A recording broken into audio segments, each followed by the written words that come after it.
सब लोग कहते हैं पापा की परियां हैं, तो हम लोग पापा क्या घड़ियाल हैं? हम लोग को घड़ियाल की भी गिनती नहीं की जाती है। तो ऐसा क्यों है? हम लोग क्या गधे हैं कि हम लोगों के लिए बाबा जी का टुल्लू क्यों है? हम लोगों की सुरक्षा होनी चाहिए। शूर्पणखा तड़का जैसी महिलाओं का सम्मान नहीं करना चाहते हैं, हम सीता मैया जैसी महिलाओं का सम्मान करना चाहते हैं। अगर आप राम चाहते हैं तो आप सीता जैसी बनना भी सीखें। नमस्कार, आप देख रहे हैं द खबर 9। मैं हूं आपके साथ शिव शर्मा। दोस्तों, भारत में लगातार आज पति बचाओ अभियान शुरू हो चुका है। आज पति सुरक्षित नहीं है। पहले पत्नियां सुरक्षित नहीं थी, लेकिन आज पति सुरक्षित नहीं है। और ये हो क्यों रहा है? ये लगातार आज भारत में जगह जगह पर देखा जा रहा है। जब से मेरठ का कांड हुआ है, उसको लेकर के लगातार आज भारत में कई ऐसी घटनाएं सामने आ रही हैं जहां पर अब आवाज़ उठने लगी है कि पति बचाओ।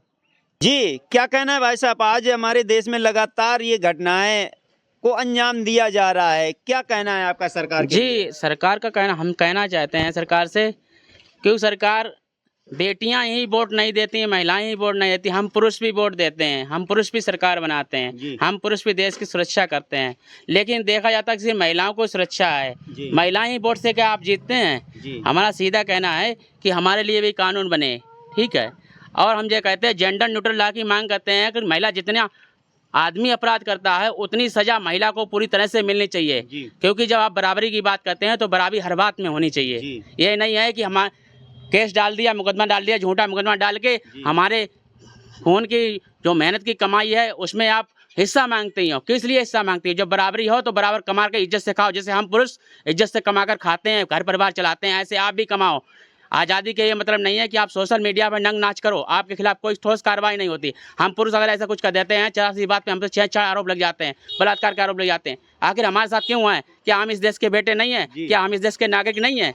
हम मोदी सरकार से यही उम्मीद करते हैं कि इस तरह के गलत कार्यों को करते हैं पर पूरी तरह से अंजाम लगना चाहिए, वो रोक लगनी चाहिए। एक सवाल ये है कि आज के दौर में लगातार मैं देख रहा हूं कि तलाक का जो सिलसिला है बढ़ता चला जा रहा है। जो पत्नी नहीं रहना चाहती वो तलाक मांग लेती है। तलाक के साथ साथ में पति को प्रताड़ित भी करती कि हमें इतने पैसे चाहिए, हर महीने चाहिए। क्या तलाक के बाद भी पत्नी का अधिकार है पति के ऊपर?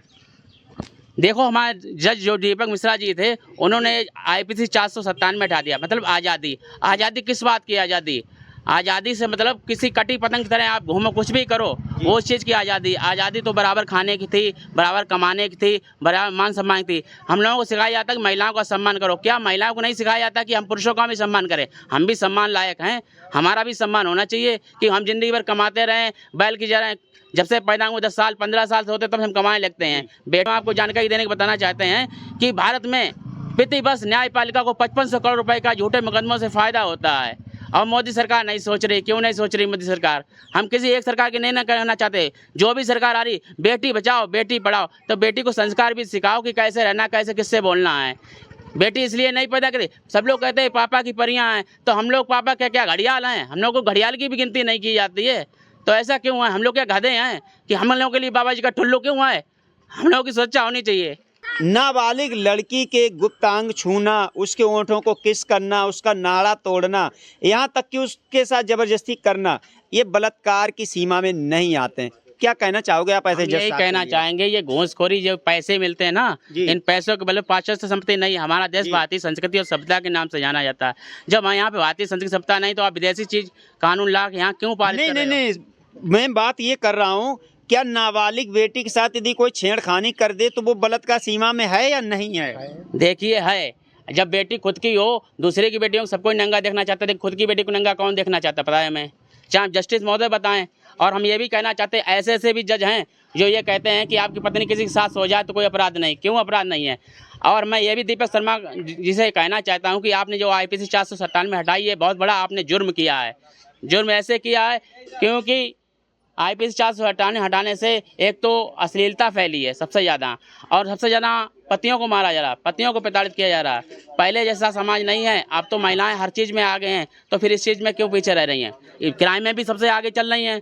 और हम आपको जानकारी देना चाहते हैं कि प्रति वर्ष झूठे मुकदमे दहेज के केसों से 1,80,000 व्यक्ति लगभग मारे जा रहे हैं, आत्महत्या कर ले रहे हैं। और जो घरेलू हिंसा के डोमेस्टिक वायलेंस 75% केस झूठे हैं। उसके बाद हमारे बलात्कार के 85% केस झूठे हैं। और प्रतिभा जो सबसे ज़्यादा धारा हमारे देश में दुरुपयोग हो रही है वो झूठे दहेज प्रथा के केस IPC 498A, ये सबसे ज़्यादा प्रयोग किया। आप इसे गूगल सर्च भी कर सकते हैं, RTI भी लगा सकते हैं कि मैं झूठ बोल रहा हूँ।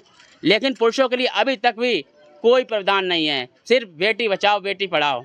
सरकार से क्या कहना? सरकार से हम यही कहना चाहते हैं, माननीय मोदी जी से, योगी जी से और विधि वेत्ताओं से यही कहना चाहते हैं हाथ जोड़कर, भारत के समस्त पीड़ित पुरुषों और माताओं बहनों की तरफ से, कि पुरुषों के लिए ठोस कानून बने, उनकी सुरक्षा के लिए ठोस कानून बने।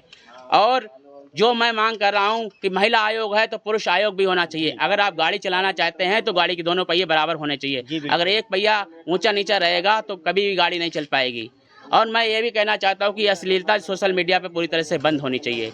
जो अनसंट जज, जो महोदय, जो लोग गलत बयान देते हैं, प्रभाव तोड़ने वाले बयान देते हैं, उन पर भी ठोस कार्रवाई होनी चाहिए, रोक लगनी चाहिए। उनको भी अपने विचारों में बदलाव लाना चाहिए कि हमारा देश पाश्चात्य सभ्यता का नहीं है, हमारा देश भारतीय संस्कृति सभ्यता के नाम से जाना जाता है। क्या इसीलिए ये अपराध जो है वो ज़्यादा बढ़ने लगे हैं? जी बिल्कुल, अपराध बढ़ने लगे हैं। अगर आप एक पतंग उड़ाते हैं, पतंग उड़ाने पे आप कटी छोड़ दोगे, कटी पतंग कहीं भी जाएगी, इसका कोई भरोसा नहीं कहाँ जाएगी।